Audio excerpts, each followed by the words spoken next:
excited that we're able to do this. I know in this time of pandemic, COVID-19, whatever you want to call it, it has been a challenge to say the least to be able to continue all of the instruction that we need to get done in order to hopefully be prepared for the season that lies ahead.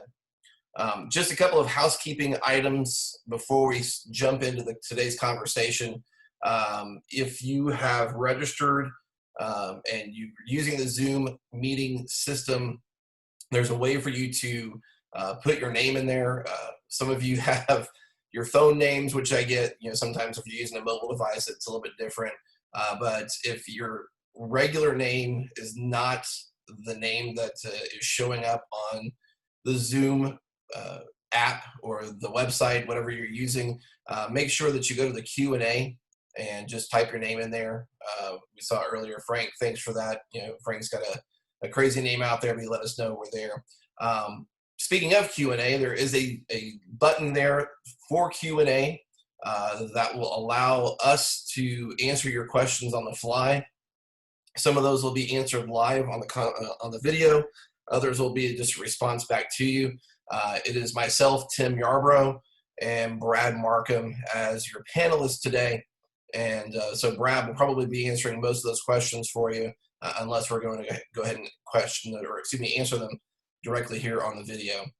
So without further ado, let's jump right into this. One more last thing before we get any further. Questions today are purely on 7-man mechanics. We're not going to be talking about 5-man mechanics. We're not going to be talking about, is there a season next season? When is that going to start? All those things are going to be answered in due time. But again, today we're focusing on 7-man mechanics and what we should be doing on the field. So again, thanks everybody for showing up. Everybody should have received from, I think, David Maxwell through the Arbiter today, a script of each of these plays that we're going to go through. I believe all of these are available on Hudl to you as we speak. So if for some reason we're having technical difficulties, the screen's jumpy, you can take the scripts that we have for these and go online and check out each one. I would highly suggest you do that anyways, just a chance to run through and see, your specific position and look what you're looking for. So, all right, let's get going here. 1 second, let me adjust one thing.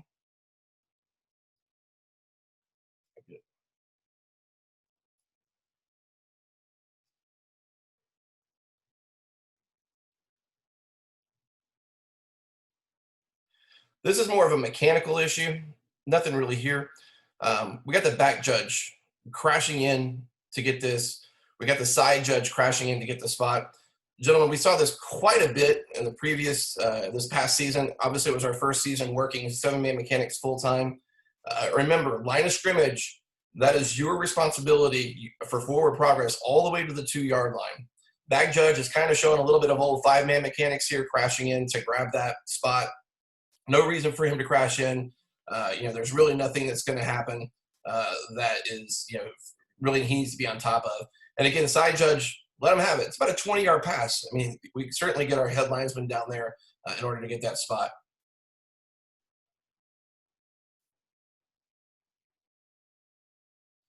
All right, so this is the first play really here that we want to kind of go over what our keys are or initial responsibilities, whatever you want to call them.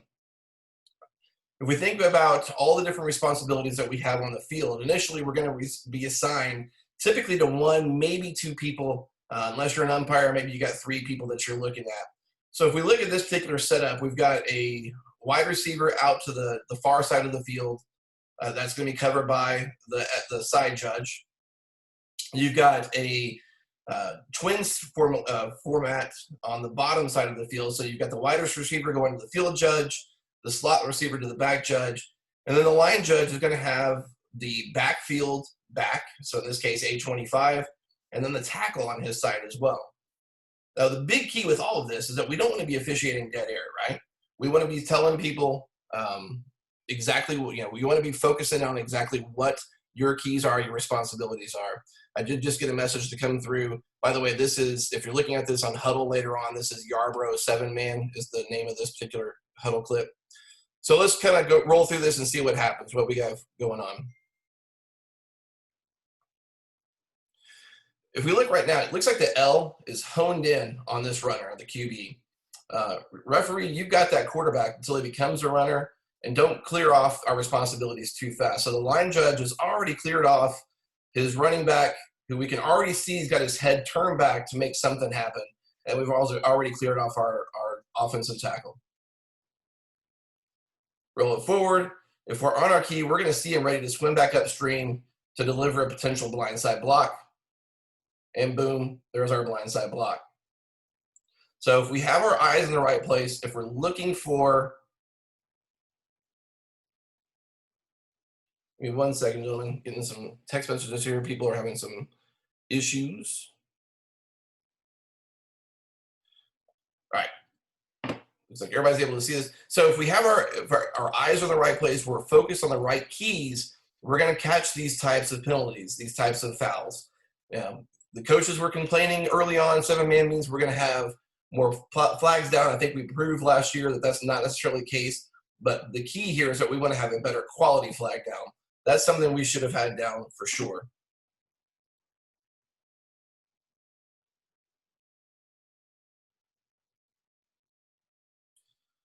This is, again, more of a mechanical issue. I'm going to push this forward. We're going to talk about goal line here in a little bit. But if you look right now, you're going to see that we're third and really short. So we've got our headline judge at the top here. We've got a line judge that you can't see at the bottom, but it's a third and short play. We want to treat these types of plays as if it's a pylon play.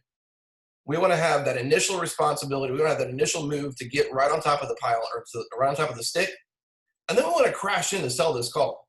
If you notice here, neither one of the headline judge or the line judge are crashing in to sell this call. Line judge, you're a couple steps off the field. Headline judge, you're a couple steps off the field. Obviously, you're shutting it down. We have a timeout going on. Field judge, you're running down in here, buddy. There's no reason for us to make that trek, 20, 30 yards into it. The line judge is right on top of it. So crash in, sell the call. Line judge, that play is over in your area. You can still crash in. Keep an eye on what's going on back behind you. All right, here's a play. We're going to have a potential chop block down the road. So I want to set this up again. Who are our keys? Who has what? And again, keys, initial responsibility, whatever you want to call them. I'm going to call them keys tonight. But you notice on the far side of the field, the F is going to have that wide receiver. The B is going to have an inside slot receiver. The S is going to have that outside receiver to the near side of the field. So the L is going to have that back that you can see right here. And then he's also going to have the tackle as well. So if we take a look at this play, from this view, again, the L is going to be on this back and this tackle. We're going to see what's going on. Umpire, should be focused on the guard center guard. All right, we're going to sweep. But look at what both keys of the line judge are doing. We've got a tight end blocking down against the defensive end. And we've got the running back coming out and blocking low against that outside linebacker. You notice the tight end or tackle, whoever he is, pushes that receiver, that defensive end over the top of the player, making it look as if we have a chop block. Umpire probably catches the rear of that, or the tail end of that play. Line judge, I don't see a flag down from the line judge, which tells me either A, you didn't see it, or B, you didn't have it. You think it was not a chop block. In this case, it wasn't a chop block. And what we want here is we want to have some communication. Line judge, you need to come in and say, what do you got? Because you've got an umpire down. If we hear that we've got a chop block, explain what happened and have that crew communication to be able to actually understand what's going on.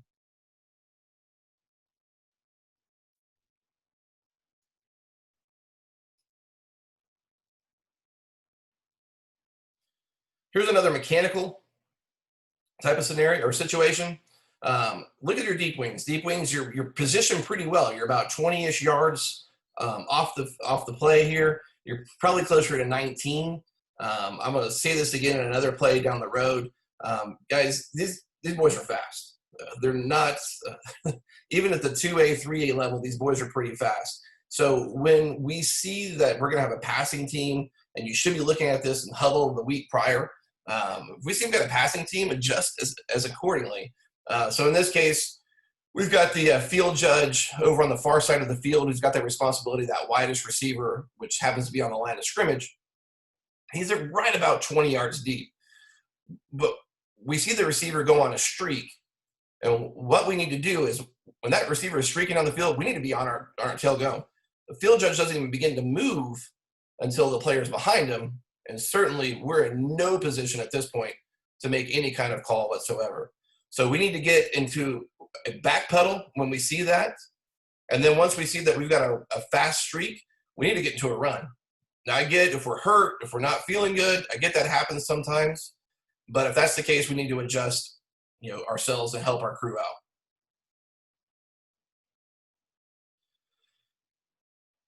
All right, with another idea of, again, sticking with our keys. If we stick with our keys, we're going to catch these quality fouls. It's going to make the crew look good. It's going to make the chapter look good. As we see here, the back judge has the slot receiver on the inside, and he does exactly what he's supposed to do. He keeps his eyes on that receiver as he goes out. We've got a run, and we have a block below the waist. Flag is down, continues to officiate, and then comes on in and does his work. Great job by the back judge there. We can't see the full play that what happens, but without a doubt, we certainly have a block below the waist. The only thing I could say here potentially, and again, I can't see it on the video, is the flag doesn't look like it really got to the spot of the foul. So maybe come in and adjust your flag, and then go talk to your R and let them know what you have.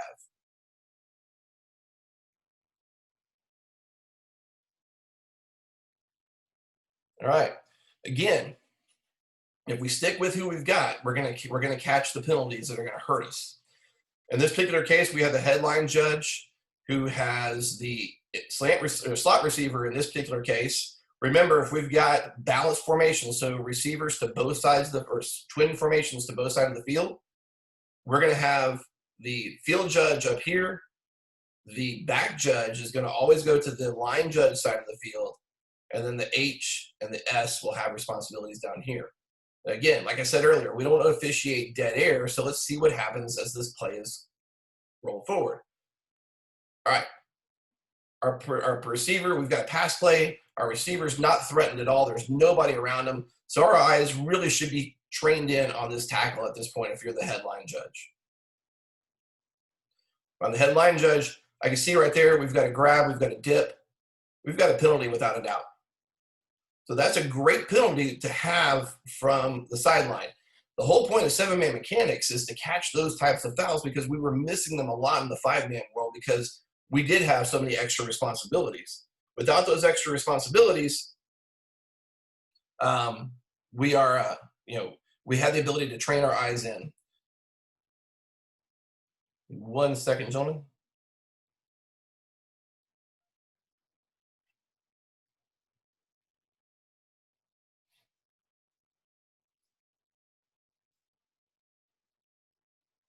Here's another one of these situations, like I said earlier, give yourself at least 20 yards at snap. If you're watching the videos beforehand, the week beforehand, you're going to know who you're going to be covering. You're going to know what kind of speed that kid has. And you're going to know, do I need to give myself another extra yard or two? There is nothing wrong as a field judge or side judge giving yourself another yard or two, especially when these guys are running streaks the whole time. And we're going to notice right here, right off the bat, he's down the field. Transition out of that back pedal sooner, and that'll help you get to a point where you're not behind the play. If there was a hold or if there was a pass interference on that play, it'd be pretty hard to catch as we're right even or even a little bit behind those players. All right, so a lot of times we see the R's have that responsibility for the quarterback on a pass play. Obviously, that's their responsibility on the pass play, but they have that quarterback until he's no longer threatened. And again, we've got a play here that we've got to get out and we got to trail these guys. I get it. They're fast. They move quick. But he is currently threatened. Now, the H could be helping here. He has that ability to be checking out. We've got a pitch man back over here, which he could be looking at.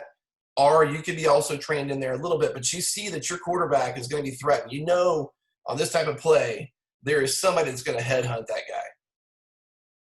He's defenseless at that moment. Certainly, again, H can help here, but as we play this forward, ball's on the ground, we've got to make sure we've got eyes on that. We've got a defenseless player. We've got, certainly an opportunity for a targeting call on that play.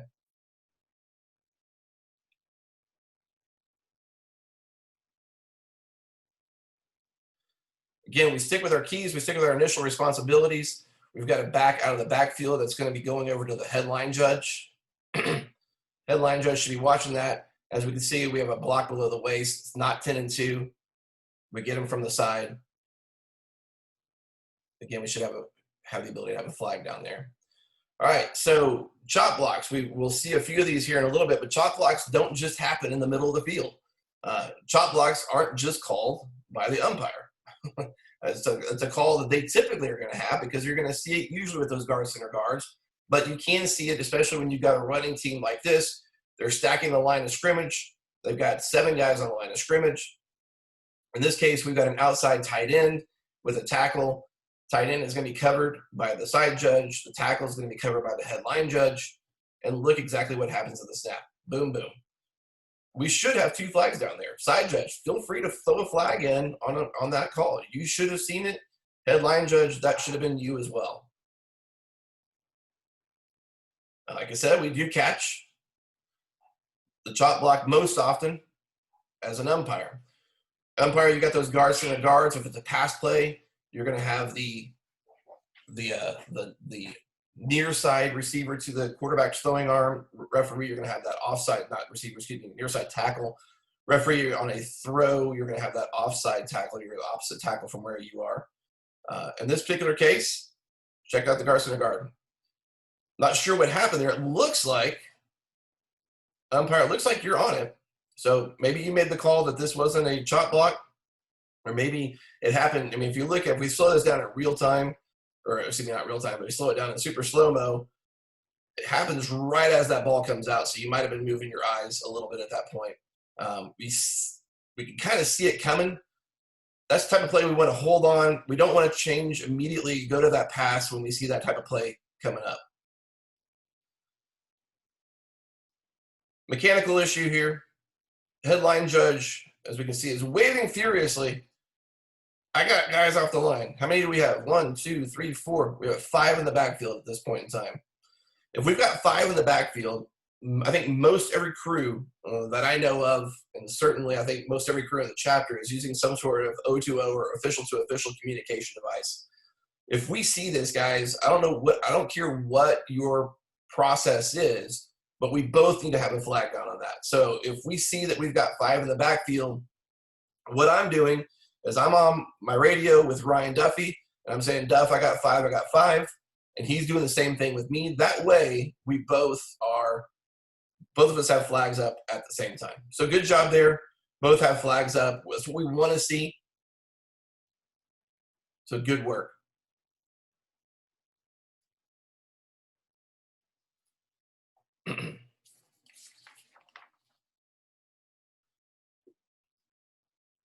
Intentional grounding, we see it pretty regularly, or the potential for intentional grounding. We see that pretty regularly. So who's got the responsibility for that? Well, the intentional grounding call is all on the referee. However, he needs input from whatever wing official happens to be where the ball goes. So in this particular case, let's run this forward. Quarterback scrambling. We as wing officials don't know, did he get outside the tackle box or not? Let's assume that he did. All right, now we've got to pass to the sideline. Well, it's about 7 yards from where we were as wing officials. So we know that it didn't get back to the line of scrimmage. So the first things that should be going through our head is, all right, didn't get back to the line of scrimmage. Now do I have a receiver in the area? There's no receiver in the area. Then we have the potential for intentional grounding. Now, most importantly, what we didn't see here in this pass is we didn't see an incomplete signal. Let's get that first and foremost, get that incomplete signal, and then we need to communicate with our referee. If we have a receiver in the area, come running in, point to your receiver. If the pass is beyond the line of scrimmage, come running in and let the R know that the pass is beyond the line of scrimmage. Then he can make the determination whether or not we're outside the tackle box, and he can put the flag down.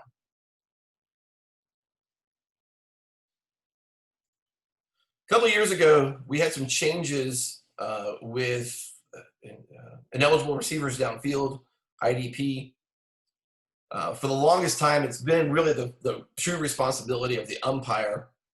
Last year or so, we've moved that responsibility over to the wing officials. And it really falls to the wing official where it is opposite from. So in this particular case, we've got a pass downfield. 76, as we can see here, is 5 yards downfield as the pass goes off. Definitely past his 3-yard cushion. We should have a flag down. So the Tasso mechanics manual suggests that the H and the L come together before the game and decide who's going to have that responsibility. That's what Tasso says.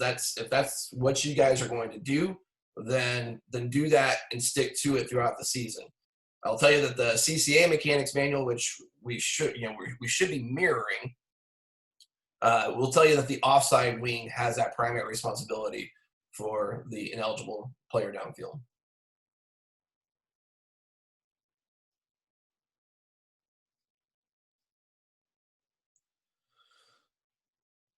Let's talk a little bit about holding. We've seen a few holding calls.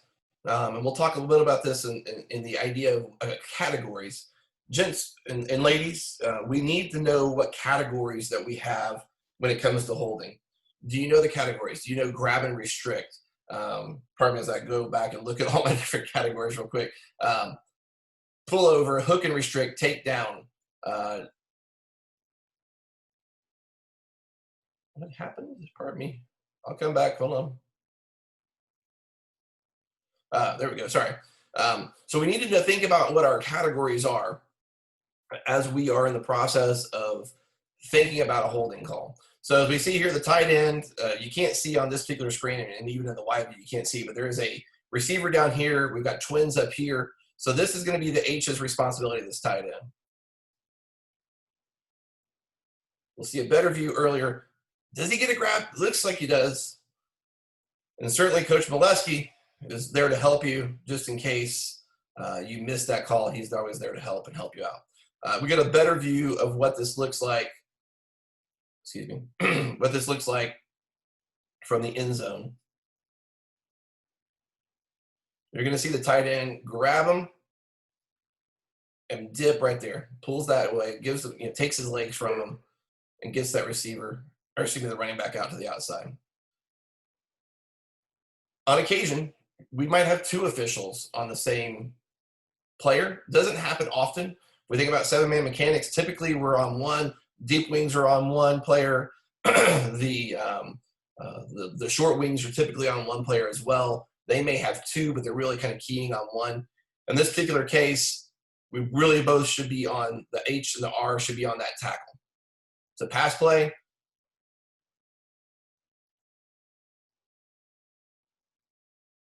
Should be on that tackle.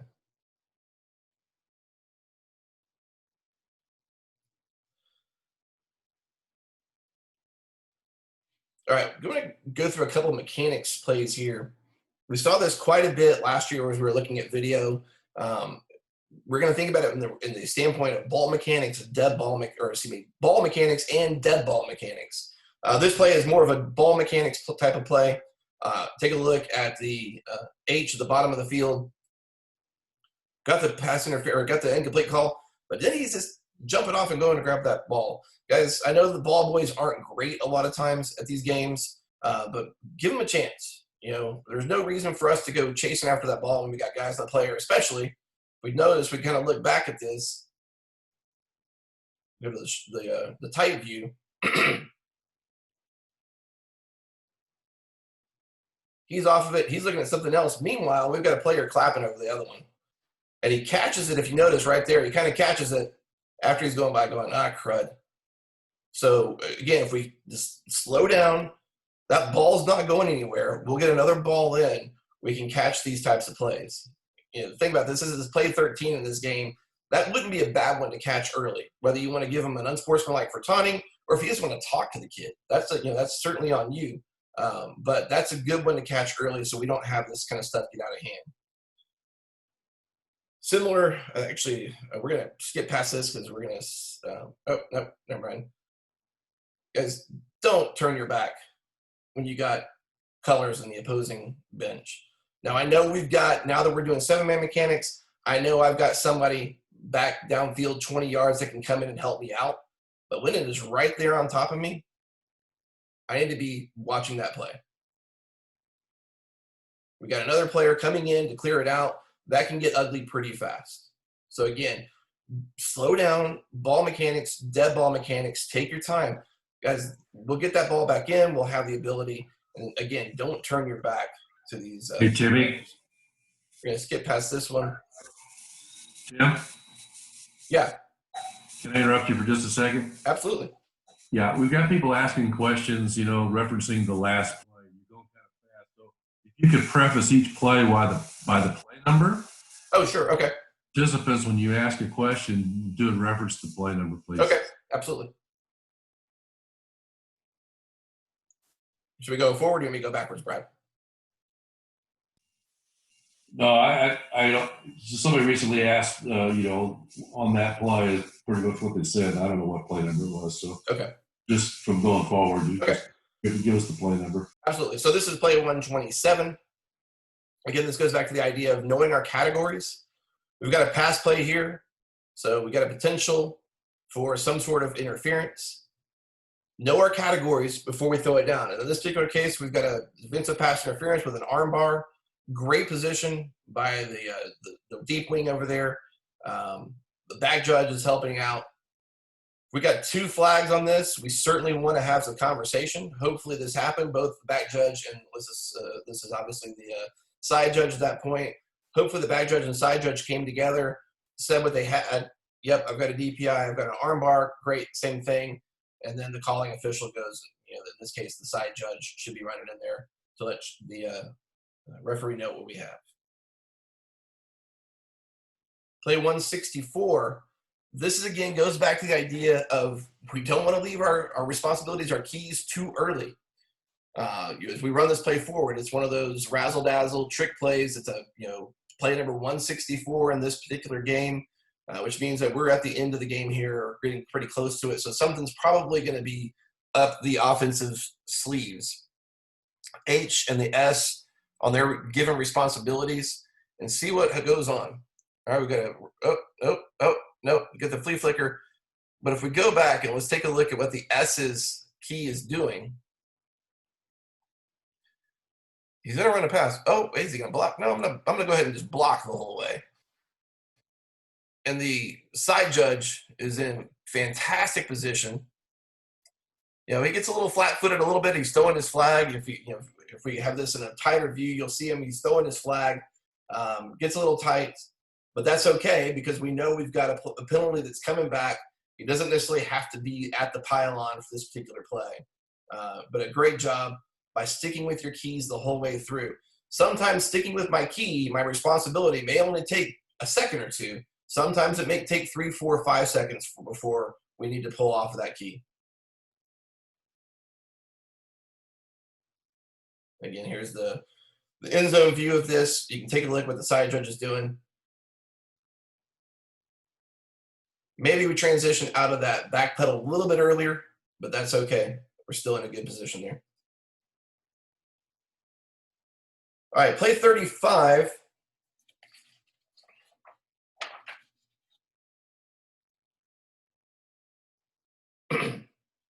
Play 35 really here is more of a communications issue. So we take a look at the outside receiver. He's going to cut to the middle of the field. So we've got the side judges, the side judges' responsibility moves into the zone of the back judge. So we all know about that, right? We've got initial keys, we've got the man, we've got the ball, then we've got our zones. So as this man moves out of my zone, he's still a key of mine because he's coming deep from the side judge, but now he's into the back judge's zone. Back judge is going to have a flag down after the fact a little bit, but that's okay. Now the question here is, what's that flag for? Know your categories and talk it out. I don't see much of this. If I'm the side judge, I'm coming into the back judge, or the field judge, I'm coming into the back judge, and I'm asking, what do you got? And I want him to tell me, because that way I can give him some information. And the question to ask right there is, what do you got? Let him tell you. And then you can ask, do you want some more information? If he doesn't want the information, you walk away. He goes and tells the referee we got a DPI. If he wants the information, then you tell him what you saw, and y'all make the decision whether we're going to pick that flag up or if we're going to go ahead and move it forward and have that penalty.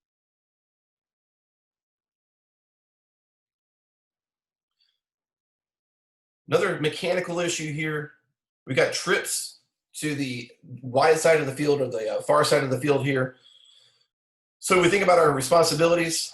We've got a field judge here. Yeah, I got a message from one of my former colleagues. We all know him and love him. But one of the questions he always used to ask me was, do you love it? You know, going back to that previous play. You know, if it's something you love, you're going to stick with it. If it's something you don't love, you're going to want a little bit more information. Anyways, on this particular play, let's look at our keys. Who's got what? Let the play progress. And then again, we go to our zones. Got an arm bar. Not a bad spot. Maybe if you get a little bit wider, just to make sure you don't get run over and killed. And then B, you could probably head down that line, the in line as well, to help out on that.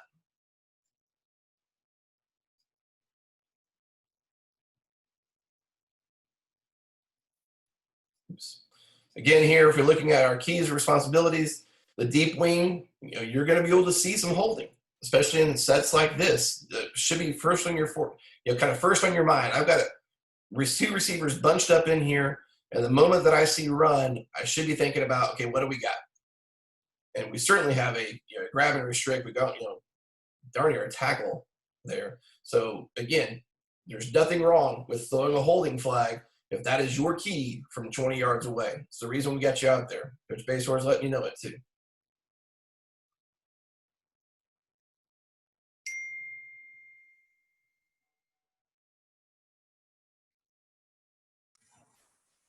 Hey, Timmy. Yeah. Could you go back to that arm bar at the pylon? Yep. And maybe the end zone view? Okay, good. Perfect. What I wanted to point out is our Bs, once the pass goes to one side or the other, haul ass down that end line so you're close to make a call. You're the only one that's going to see that arm bar.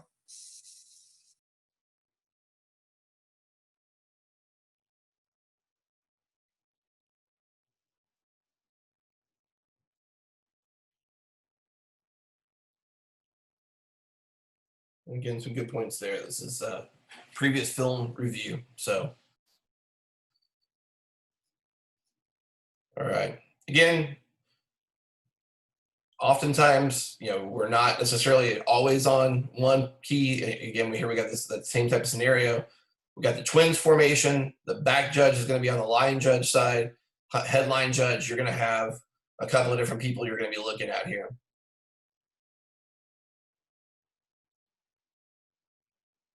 And honestly, you got the H really should be here and here. Not sure where that came from. But now our receiver's going downfield. I should be on that tackle. Umpire bails us out a little, or the referee bails us out a little bit. He's actually not on his key, but was able to bail out because he saw it.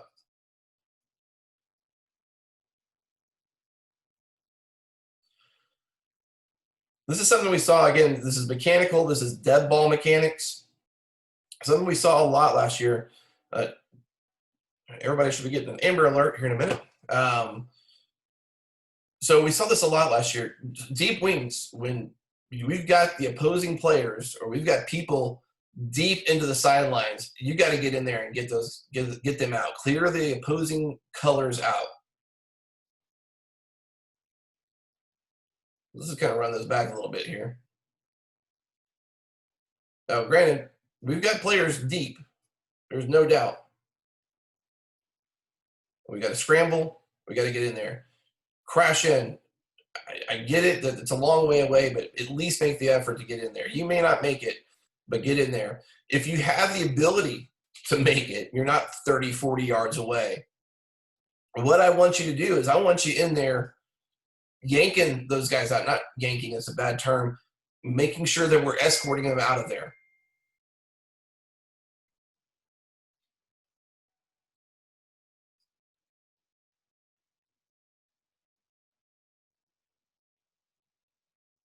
And again, referees, this is why we stick with our key, the quarterback, that type of deal right there.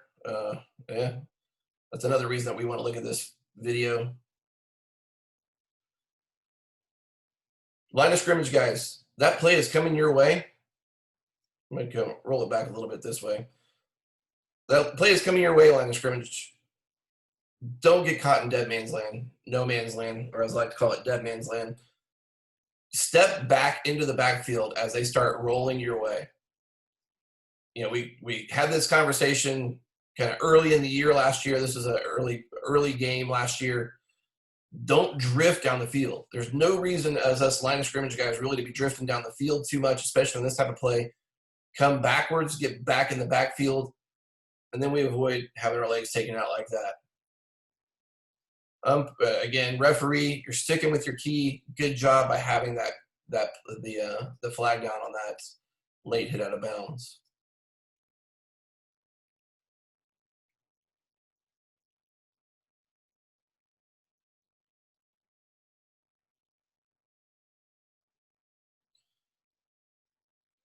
Again, this play really is going to be going back to this idea of communication. Both of us on the sides, so line judge, field judge, headline judge, side judge. You need to be talking about the communication that you're going to have. We have a tight play on the sideline. Who's going to make that call? How's that call going to be made?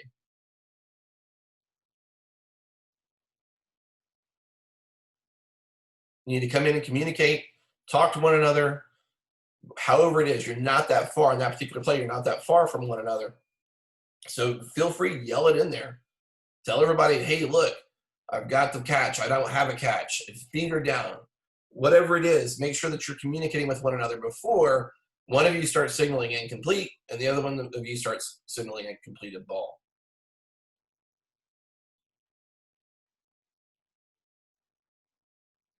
I think we have a flag in there for some holding by our meeting official.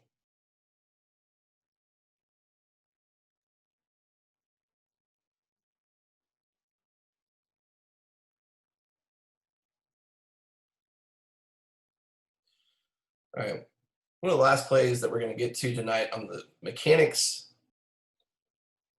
is, again, this idea of sticking with our keys.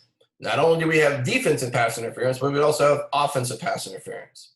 So our deep wing is going to have this outside receiver. If we stay with our keys and look at our keys, we're going to see what goes on.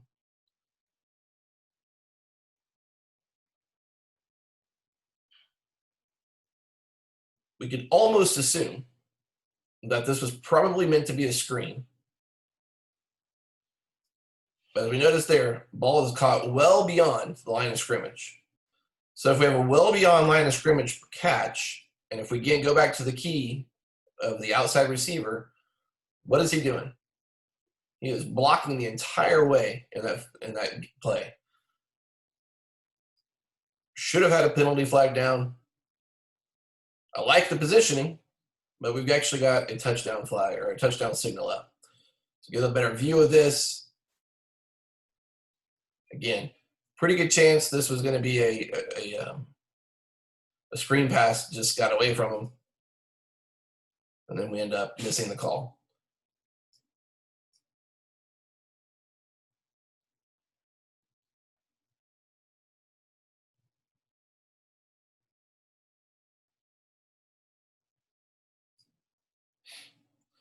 So let's watch what our field judge is looking at here. Hey, Tim. Yep. On that last play. Yeah. And that's a good time for the back judge or deep wing to just throw it, even if you're not sure, because you can always pick it up. Absolutely. It's a great point. Because, I mean, it's kind of obvious on film that he's a couple yards downfield, but in real time, you're not sure. Put the flag down and go get more information. Absolutely. So, and I think that's, again, to Josh's point, the idea is get more information.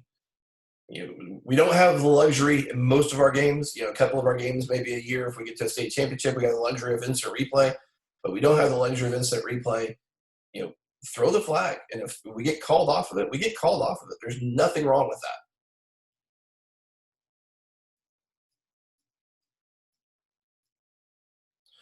that. All right, we are done with the 7-man initial keys and responsibilities part of the presentation tonight.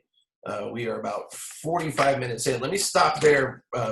Brad, do you have any questions that have come up that need to be answered on the call right now? No, Tim, I think I've got them all covered. Okay. There's some people that were having difficulty hearing you, probably about 4 or 5 at least, that identified that the audio wasn't coming through. So I would encourage them probably to log off and log back on, because I think the majority of us are hearing you just fine. Got it. Give me 1 minute. I'm going to go set up the next. The next group of plays is going to be what we'll see on the Hudl as get to the goal line.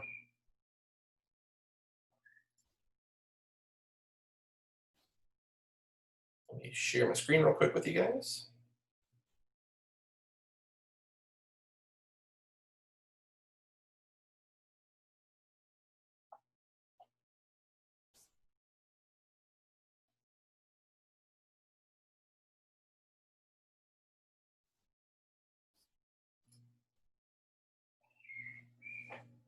All right, so this is play 55 of get to the goal line.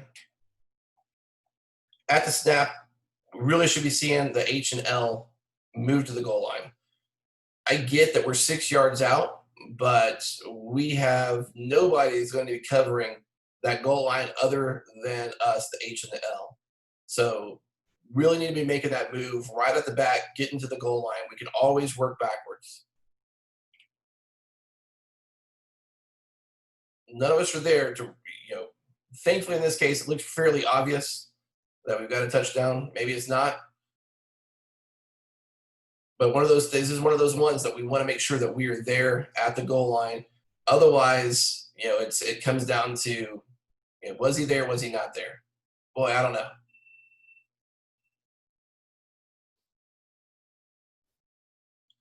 Play 116.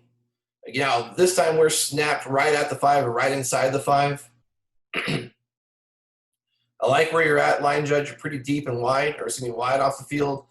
H over there, you've got some folks that are kind of stacking up against you. Don't feel wrong about pushing those kids back. Get them out of the way. It's for their safety. It's for your safety. And then again, as soon as we get that snap, we need to be booking it to the line.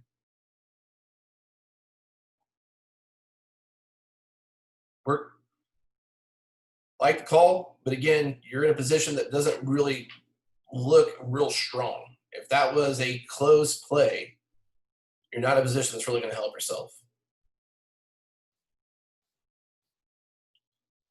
Play 164. Again, we're going in. We're inside the 5-yard line. Nobody's there to help us out. Our deep wings are in the corners.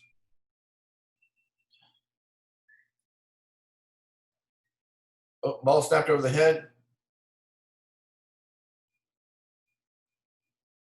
Uh-oh. Worked out okay for the line judge in this particular case. But what if that play had been at the pylon? He's nowhere to be found. So guys, get to the pylon, get wide. We don't want to be like we talked about earlier in no man's or dead man's land. But if I get to that pylon and I'm wide, I can always work backwards.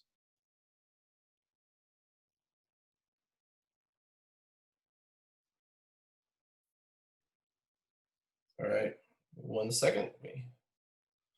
We're going to change it over now to the playlist goal line plays.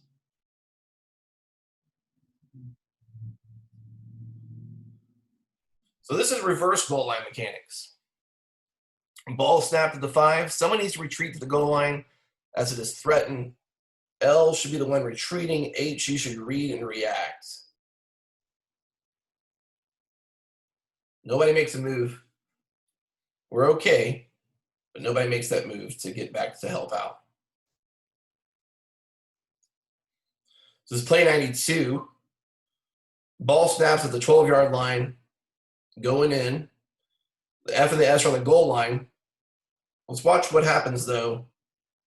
For some reason, we've got some movement off of the goal line.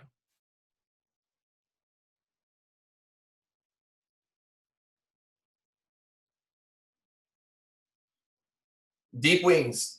When we're snapped at that position, you've got to stay on the goal line. Thankfully, in this particular case, it didn't hurt us. But what if that had been a play at the goal line? It's going to be really hard for you to be able to rule on that.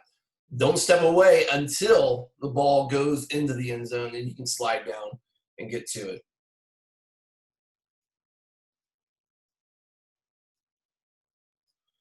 This is play 13. We're going to show, this is actually a couple of games or a couple plays in a row. This is kind of show what happens with the H&L. Snap right at the goal line. Great job. Next play, second down. Snap, both go straight to the goal line. Great job.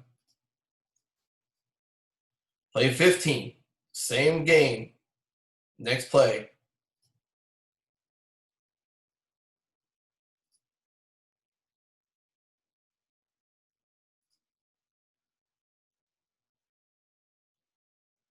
Got to the goal line, got wide. Good work. That's what we should be seeing every time that the H and the L have that goal line responsibility. There's nobody there to help us. Need to move that again. Now, again, some of the things we could do a little bit better, we got some players or some non-players, team personnel in the area. Get them back. Get yourself safe. Make sure that you got those kids safe as well.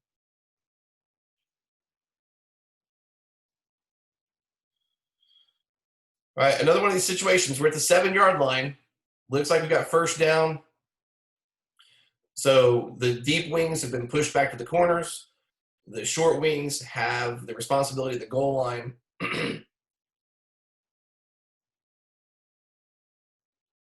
We got to get to that goal line with the snap, gentlemen.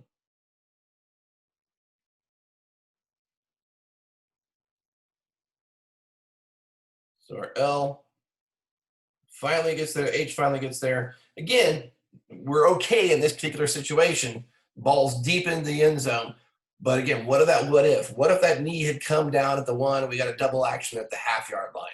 If I'm a yard or 2 yards away from the goal line, there's no way I can really truly rule on whether or not he was down in the play or in the field, or if he had broken the goal line. So we got to get there as soon as we possibly can.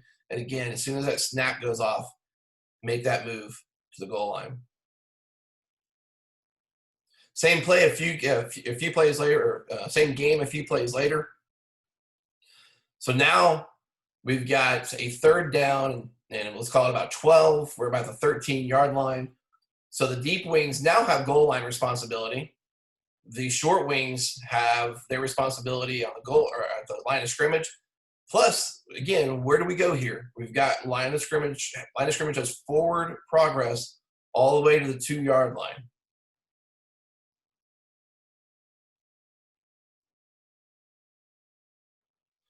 Again, our deep wings rolling off the sideline or off the goal line.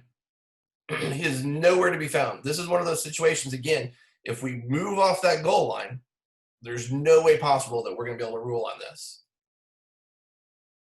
And again, the H comes in or the L comes in, rules touchdown. No way anybody really truly could have known whether or not that was a touchdown or not, because nobody's on the goal line.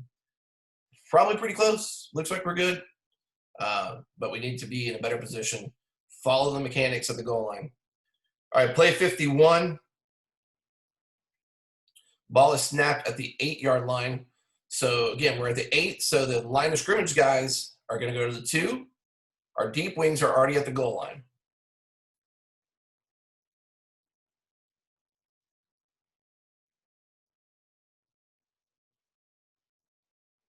Fighting. All right. H, we'll call it the 2. Why not? Hey, Tim. Yep. Can you go back to play 7? Yeah. Somebody had a question on the umpire pre-snap positioning, so go ahead and let it run. I suspect what they're asking is maybe, umpires probably shouldn't be parked right on the goal line, because sometimes that's going to block the view of the wing official. So just keep that in mind. That's it. Okay. I think that's what Joe meant.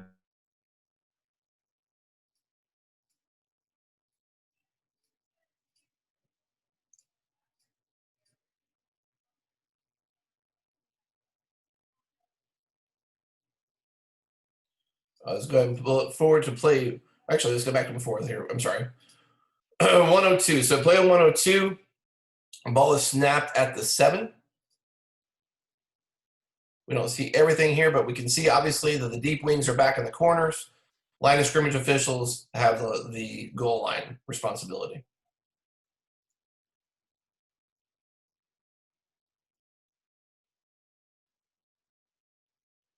Again, got to get to the goal line and then work our way back.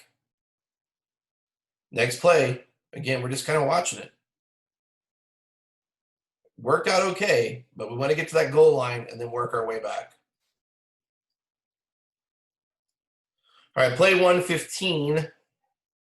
Ball is snapped at the 15-yard line. So again, deep wings are exactly where they should be. Line of scrimmage officials, you are where you should be.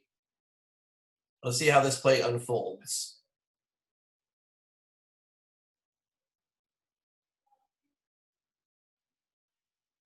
Got our deep wing leaving the goal line. Need them there. Now we got a tight play. We have the 1, we have the 2. Who's got what? Deep wing, that's yours. 2-yard line and in. Come in and grab your spot. But again, should have been easier for you to do that if you'd stayed right there on the goal line. Let's go to play number 27. Ball is snapped at the 8-yard line. Let's go to the wider view here. So if we're snapped at the 8, we've got our deep wings at the line of the goal line where they should be, and our short wings where they need to be as well at the line of scrimmage. Let's take a look at our deep wing up here. Is he on the line? Is he the goal line? Is he not on the goal line? I'm not sure where I really should be. Again, communicate this, guys. Number 1, know your mechanics. Number 2, communicate it with one another. It happened to me in a game last year where our deep wings pulled off. The deep wings pulled off and went to the end zone. We had a penalty. We were at the goal at the line of, the deep wings were at the goal line. The deep wings were at the corners. We had a penalty that drew us outside the 8-yard line. Deep wings should have come up to the goal line. They weren't there. Had a close play at the goal line, which of course the team that was scored against didn't like the fact that nobody was there. Hey, Tim. Yep. Just want to emphasize that those situations, the quarterback, if you will, of the officials is the H. So it's his or her responsibility to make sure the other 3 officials know what is covered. You can do that through 020 or just scream it out if it's quiet enough. But you got to let people know to move off the goal line or move back to the goal line. Thank you.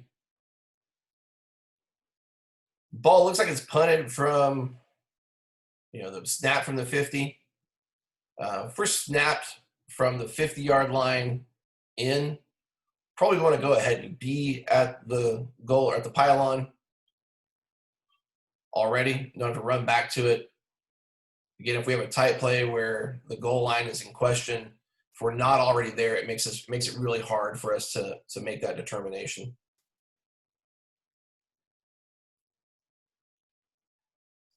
All right, this is play 13, which I don't have on my list here, so I'm going to play 99. Ball snapped to the 40.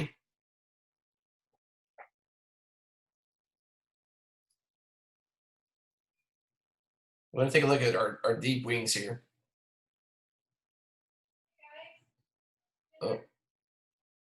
Thought that tackle was going to get made. and ends up getting beat to the goal line. I get it. These guys are fast, but especially on running plays, we're at the 40. We're starting off at the 20-ish. Go ahead and get to that goal line. Get out of that back pedal, get to the goal line.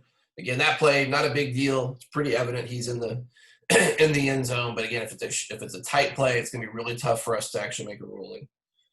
All right, last play here before we call it a night. Play 73, ball is snapped from the 8. The field judge and side judge are going to have that spot inside the 2-yard line. What goes down?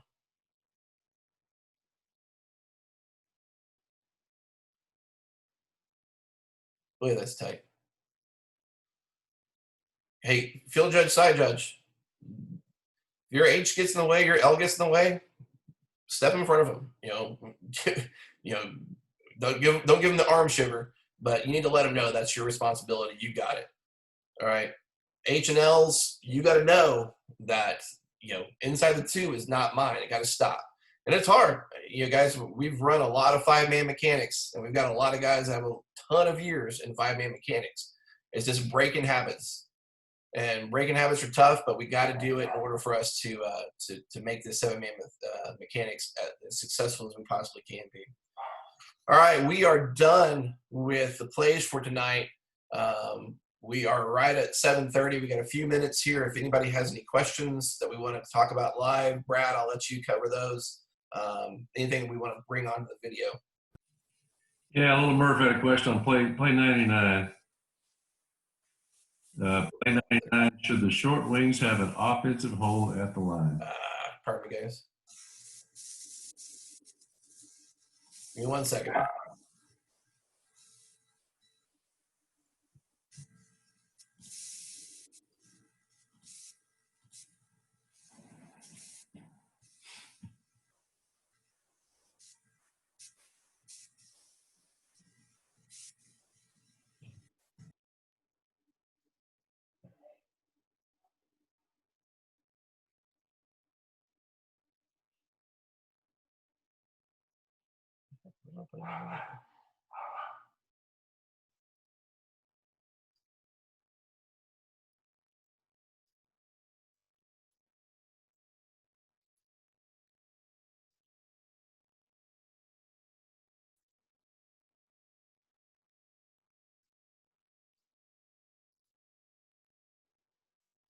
All right, Brad, sorry about that. Go ahead.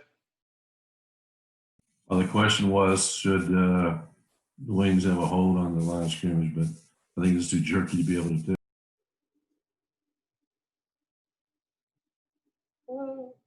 You could argue that for sure. Back it up one more time. Look at the wide view here. I assume they're talking about the running back. Can't tell if he causes the or if the player goes down and he just happens to fall on top of him. Tim, talk through the keys on that and who should be looking at what. Sure. All right, so stop right there. We've got a balanced formation. This player doesn't look like he's inside the tackle box. So if we've got a balanced formation, we're at play 99 in this game. So I'm going to call this the second half. So the H should be here on him. The S should be on this outside receiver, F here, and B here. And the line judge should be in here somewhere plus his tackle.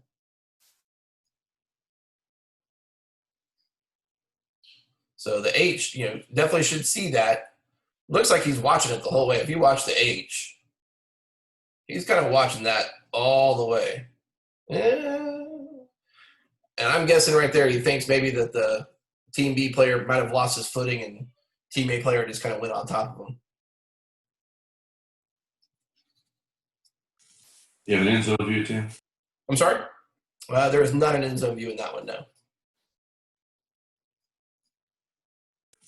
All right, no other questions from the field?